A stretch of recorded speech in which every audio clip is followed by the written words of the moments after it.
सुनहरा जादुई पेड़। रामगढ़ गांव के जंगल में एक सुनहरा जादुई पेड़ था। उस पेड़ के पत्ते और शाखाएं सब सुनहरे रंग की थी, लेकिन किसी को भी उस पेड़ के बारे में नहीं पता था। गांव में सोना नाम की एक लड़की रहती थी। उसकी सौतेली माँ थी जिसका नाम मधु था। सोना, जा जंगल से सूखी लकड़ियां चुन कर ले आ। माँ, पहले कुछ खाने को दे दो, बहुत भूख लगी है। कितना खाती है, जरा कम खाया कर। पहले जाकर जंगल से लकड़ियां लेकर आ, फिर खाना बनेगा। सोना की सौतेली माँ उसे बहुत सताती थी। सोना चुपचाप जंगल चली गई। वहां जाकर वो उस जादुई पेड़ के पास गई। अरे वाह, ये पेड़ तो बहुत सुंदर है। और सोना उस पेड़ के छाई के नीचे बैठकर आराम करने लगती है और मन में सोचने लगती है, बहुत भूख लगी है, काश कुछ खाने को मिल जाता। सोना के ऐसा सोचते ही उसके सामने खाना आ जाता है। अरे वाह, खाना! इसका मतलब ये कोई मामूली पेड़ नहीं, ये जादुई पेड़ है। हाँ सोना, मैं जादुई पेड़ हूँ। जो भी मेरी जड़ के पास बैठकर अपने मन में जो सोचेगा वो मैं पूरा कर दूंगा। सोना बहुत खुश हो जाती है और भरपेट खाना खाती है। काश खाने के लिए कुछ मीठा मिल जाता। और जादुई सुनहरे पेड़ ने सोना को खाने के लिए गर्मा गर्म गुलाब जामुन दिए। सोना ने गुलाब जामुन खाए। उसके बाद सोना अपने मन में सोचती है कि कुछ कटी हुई सूखी लकड़ियां मिल जाती, और सोना के सामने कटी हुई सूखी लकड़ियां आ जाती हैं। सोना खुशी खुशी पेड़ का धन्यवाद करती है। धन्यवाद सुनहरे जादुई पेड़, मैं कल फिर आऊंगी। सुनहरा जादुई पेड़ जंगल से गुजरने वाले सभी राहगीरों की मदद करता था। जो भी उस पेड़ के नीचे बैठकर अपने मन में जो सोचता, वो पेड़ उसकी इच्छा पूरी कर देता था। अरे वाह, कितना सुंदर पेड़ है। काश थोड़ा ठंडा पानी मिल जाता और कुछ फल मिल जाते। इतना सोचते ही राहगीर के सामने ठंडा पानी और ताजे रसीले फल आ जाते हैं। अरे वाह, कितना खूबसूरत पेड़ है, और जादुई भी। ये तो हर इच्छा पूरी करता है। उधर सोना कटी हुई सूखी लकड़ियां लेकर घर पहुंचती है। माँ, मैं कटी हुई सूखी लकड़ियां ले आई। बड़ी जल्दी तू लकड़ियां ले आई? इतनी जल्दी लकड़ियां कहाँ से मिली तुझे? माँ, बहुत मेहनत से चुन चुन कर लाई हूँ। हाँ हाँ, ठीक है, अब जल्दी से घर की साफ सफाई कर दे। सोना घर के काम में लग जाती है। उस दिन जंगल से लौटने के बाद पेट भरा होने के कारण सोना ने अपनी माँ से खाने के लिए कुछ नहीं मांगा। जंगल जाने से पहले तो इसे बहुत भूख लगी थी, अब कुछ खाने के लिए नहीं मांगा इसने। किसी ने तो इसकी मदद जरूर की है। अब सोना रोज खुशी खुशी जंगल जाती और सुनहरे जादुई पेड़ के नीचे बैठकर आराम करती और अपना मन चाहा खाना खाती।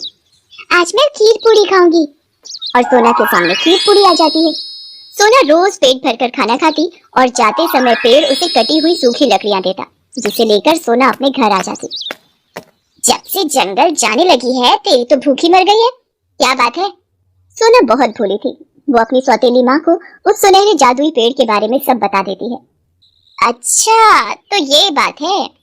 दूसरे दिन सोना के साथ उसकी सौतेली माँ मधु भी जंगल जाती है और उस पेड़ के नीचे बैठकर सोचती है, ऐ सुनहरे जादुई पेड़, मुझे बहुत सारे सोने के गहने दे दो। तभी उसके सामने बहुत से सोने के गहने आ जाते हैं।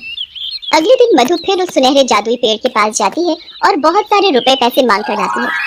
धीरे धीरे उसका लालच बढ़ता ही जा रहा था। अब तो मैं बहुत अमीर बन जाऊंगी। सोना की सौतेली माँ मधु पेड़ का दिया हुआ गहना पहनकर रोज बाजार जाती। एक दिन बाजार में, अरे बहन, आज तो तुमने सोने का नया हार पहना है, कहाँ से लिया? अरे सोना के पापा लेकर आए हैं। अच्छा, बहुत सुंदर हार है। हाँ, और बहुत महंगा भी है। सोना की सौतेली माँ मधु सुनहरे जादुई पेड़ के बारे में किसी को कुछ नहीं बताती है, लेकिन जंगल से गुजरने वाले राहगीरों ने सुनहरे जादुई पेड़ के चमत्कार के बारे में गांव वालों को बता दिया था।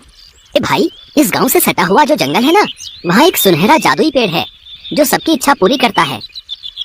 अच्छा, फिर तो हमें उस सुनहरे जादुई पेड़ की रक्षा करनी चाहिए, वरना कोई उसे नुकसान पहुंचा सकता है भाई। हाँ हाँ भाई। और सभी ग्रामीण जंगल जाकर उस पेड़ को कटीले तार से घेर देते हैं। दूसरे दिन जब सोना की सौतेली माँ मधु वहाँ पहुँचती है तो वहाँ लगे कटीले तारों को देखकर बौखला जाती है। ये किसने किया? मुझसे पंगा?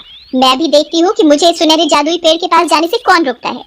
लेकिन लाख कोशिशों के बाद भी मधु उस पेड़ तक नहीं पहुँच पाई और कटीले तारों से उसके हाथ पैर छिल गए। रोती हुई वो घर आ गई। मधु गुस्से में बदले की आग में जल रही थी। अगर वो सुनहरा जादुई पेड़ मेरी इच्छा पूरी नहीं कर पाया तो मैं उसे जिंदा नहीं रहने दूंगी। अगले दिन मधु जंगल गई और जलती हुई मशाल से पेड़ में आग लगा दी। पेड़ धू धू करके जलने लगा और जलकर राख हो गया।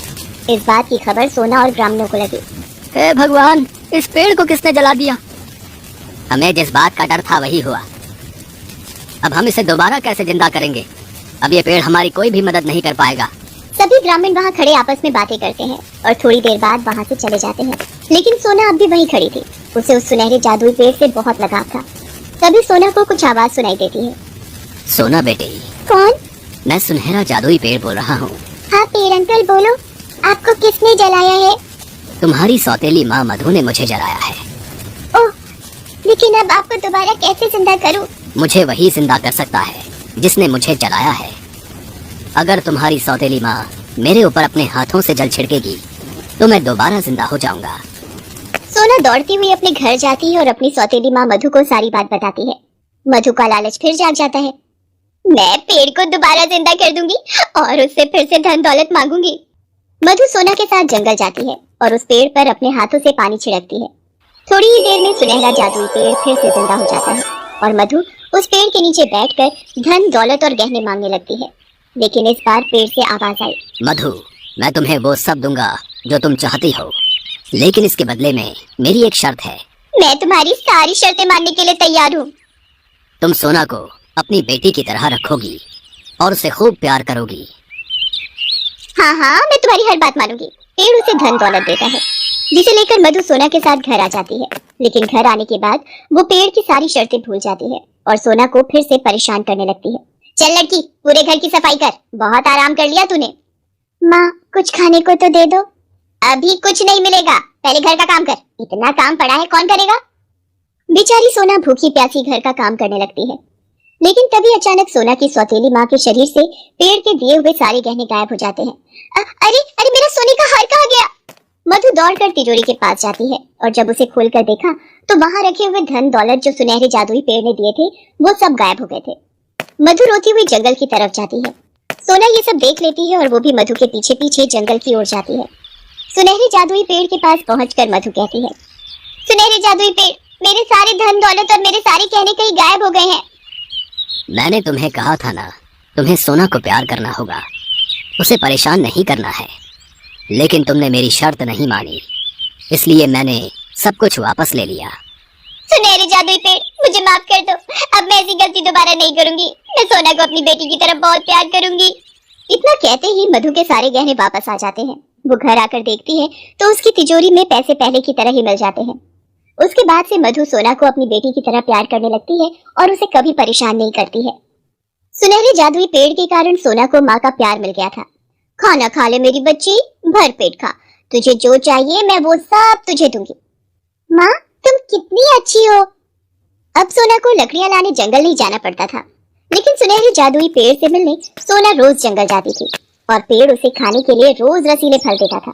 गांव वालों ने पेड़ के पास से कटीले तार भी हटा दिए थे और उसके चारों तरफ पहरा देते थे, जिससे पेड़ के आसपास गुजरने वाले राहगीर उस पेड़ के नीचे आराम कर सके और उसके जादू का लाभ ले सके।